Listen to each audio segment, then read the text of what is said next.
कथाकार।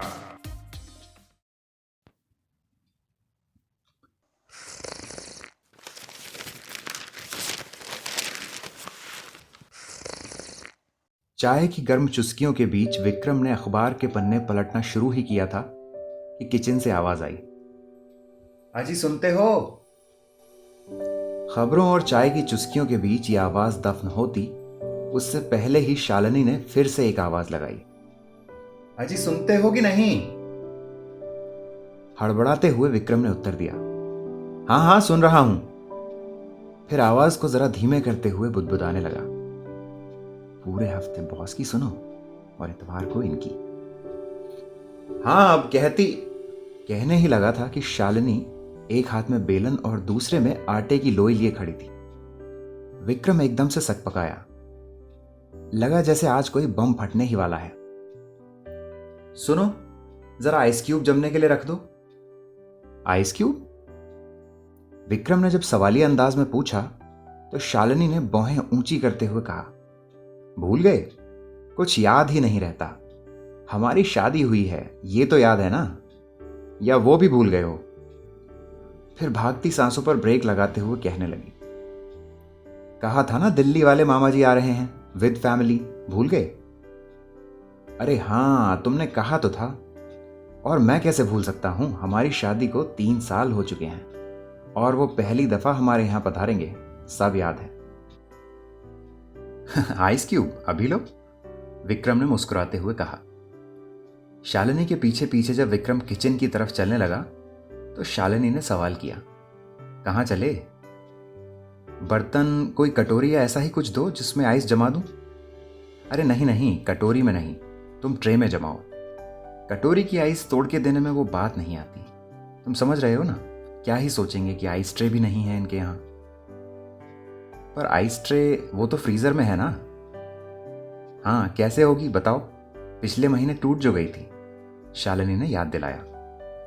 अब भागकर जाओ और कुछ सामान और लिखे देती हूं, सब लेते आना, शालिनी ने रोटी बेलते हुए कहा। जैसे जैसे सामान की लिस्ट लंबी होती गई वैसे वैसे विक्रम का मुंह छोटा। फिर कहने लगा, सिर्फ जरूरी सामान ही लिखना, वैसे ही आधे महीने से ऊपर हो चला है। अभी बिजली का बिल, मोबाइल का रिचार्ज, माँ की दवाई का खर्च, और कहने ही लगा था कि शालिनी ने लिस्ट थमाते हुए कहा, हाँ हाँ सब जरूरी है। लिस्ट लेकर जब विक्रम ने पढ़ना शुरू किया तो शालिनी बोल पड़ी, और हाँ आइस ट्रे मत भूलना। स्कूटर की गड़गड़ाहट के बीच विक्रम के जहन में सिर्फ एक ही बात थी, जरूरतों की लिस्ट। एक तरफ अगर ये सोचता कि क्या ना लूं तो भी चलेगा, तो दूसरी तरफ शालिनी का ख्याल आ जाता। फिर सोचता कि मिडिल क्लास की आपाधापी शायद जिंदगी भर रहे। खैर, इसी उधेड़बुन में सारा सामान लेके जब घर पहुंचा तो थैला देते हुए कहने लगा, ये लो तुम्हारा सामान, देख लो सब आ गया है कि नहीं। मुझे सिर्फ आइस ट्रे की चिंता है। गर्मी की भागदौड़ में आएंगे, अगर शरबत भी ठंडा ना मिले तो क्या सोचेंगे। हाँ हाँ ले आया हूं, पूरे 100 रुपये की है। आजकल हर चीज के दाम मानो आसमान पर चढ़ रहे हैं। फटाफट आइस क्यूब जमा दो। शालिनी सारा काम जल्दी से खत्म कर लेना चाहती थी, इसलिए सुनकर भी उसे विक्रम की बात को अनसुना करना पड़ा। खैर, जैसे जैसे घड़ी का कांटा चढ़ा वैसे वैसे शालिनी की तैयारियां भी खत्म होती गईं। घर की हर चीज सलीके से लगी थी। फूलदान में कुछ फूल मुस्कुरा रहे थे तो पानी का जग टेबल पर आने वाले मेहमान के लिए मुस्तैद खड़ा था। कटोरियां किचन की शेल्फ से बाहर आने को आतुर थीं तो गरम मसालों की खुशबू ने किचन के बाहर झांकना शुरू कर दिया था। सब तैयार था। पसीना पोंछते हुए जब शालिनी किचन से बाहर आई तो जाने क्यों एक हाथ कंधे और गर्दन की मालिश में लगा था। क्या हुआ? विक्रम ने पूछा तो कहने लगी, कुछ नहीं, बस थोड़ी थकान है। जरा देखना आइस क्यूब जमी कि नहीं। हाँ हाँ जम गई है, मुस्कुराते हुए विक्रम ने इशारा किया। शाम की चाय का वक्त भी हो गया पर मामा जी ना पधारे। 2 बार फोन करने की भी कोशिश की मगर फोन भी ना लगा, ये नेटवर्क भी ना। कुछ देर बाद शालिनी के फोन की घंटी बज उठी। मामा जी ही थे।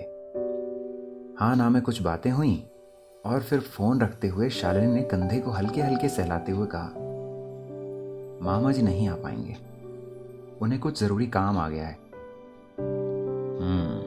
विक्रम ने शालिनी की तरफ देखते हुए पूछा, पर ये तुम्हारे कंधे पर? कुछ नहीं, थोड़ा दर्द है बस। देखूं तो जरा। जब कहते हुए देखा तो कंधा कुछ लाल हुआ पड़ा था, कुछ मोच आई हो जैसे। विक्रम दौड़कर अपने हाथों में कुछ लेते हुए आया तो पहले तो शालिनी को समझ ना आया। फिर हल्के हाथों से विक्रम ने उसे शालिनी के कंधे पर रखा तो ठंडे एहसास ने शालिनी को कुछ राहत दी। दोनों ने एक दूसरे की तरफ देखते हुए मुस्कुराकर कहा, आइस क्यूब। मिडिल क्लास की जरूरतों की आपाधापी में ठंडे हो चले रिश्तों में गर्माहट लाने के लिए शायद हम सबको भी कभी कभी ऐसे ही आइस क्यूब की जरूरत है।